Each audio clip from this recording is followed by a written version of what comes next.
শারদীয় শুভেচ্ছা আপনাদের, সবাই কেমন আছেন? আজকে পুজো স্পেশাল মাটন নিয়ে চলে এসেছি। এই যে দেখুন মাটনটা আজকে একটু ভিন্ন রকম করে করব, দেখি কেমন লাগে। প্রতিবার তো দিদি করে, এবার আমি রান্না করে দেখব। এখানে মাংস ধুয়ে নিয়েছি, এখানে জিরা আদা শুকনো মরিচ পেস্ট করা, আর এখানে এই যে আলু। আমাদের সাথে থাকুন, ধন্যবাদ।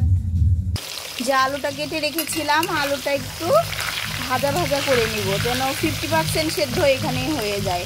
আজকে মাংসটা একটু অন্যরকম করে করবো তো, সেই জন্য।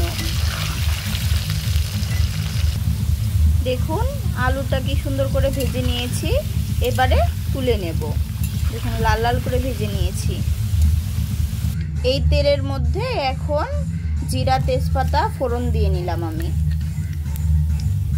এখন এর মধ্যে এই বাটা মশলাগুলো সব দিয়ে দেব।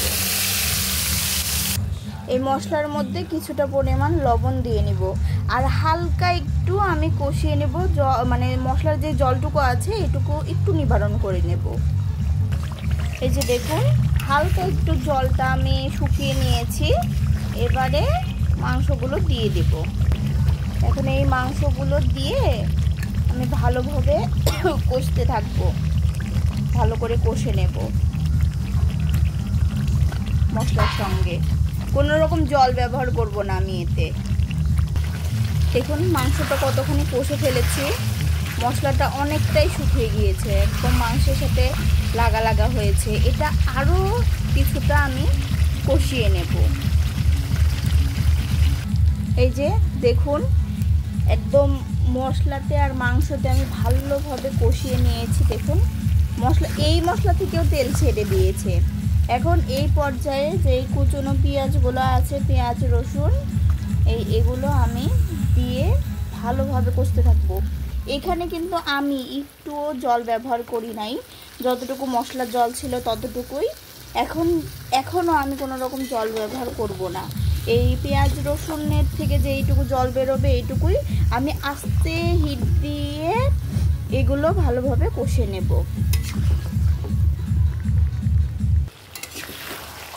এই যে দেখুন পেঁয়াজ থেকে হালকা হালকা জল ছেড়েছে। এখন আমি এই পর্যায়ে হালকা অল্প একটু জল দিয়ে ঢেকে ঢেকে এটা রান্না করে নেব। মাংসটা আরও খানিক কষিয়ে নিয়েছি, এবারে আলুগুলো দিয়ে আমি জল দিয়ে নেব। মাংসটা কষানোর কাজ শেষ, এবারে জল দিয়ে সেদ্ধ করে নেব। ফুটিয়ে ফুটিয়ে এবার সেদ্ধ করে নেব। দেখুন মাংসটা হয়ে গেছে প্রায়, আর একটু আমি জলটা কমিয়ে নেব। সেই জন্য এখন এই গরম মশলার এলাচের বাটনাটা দিয়ে দিচ্ছি। সবাই কেমন আছেন অবশ্যই কমেন্ট করে জানাবেন এবং শেয়ার করে আমাদের পাশে থাকবেন। ধন্যবাদ। আবার দেখা হবে নতুন ভিডিওতে।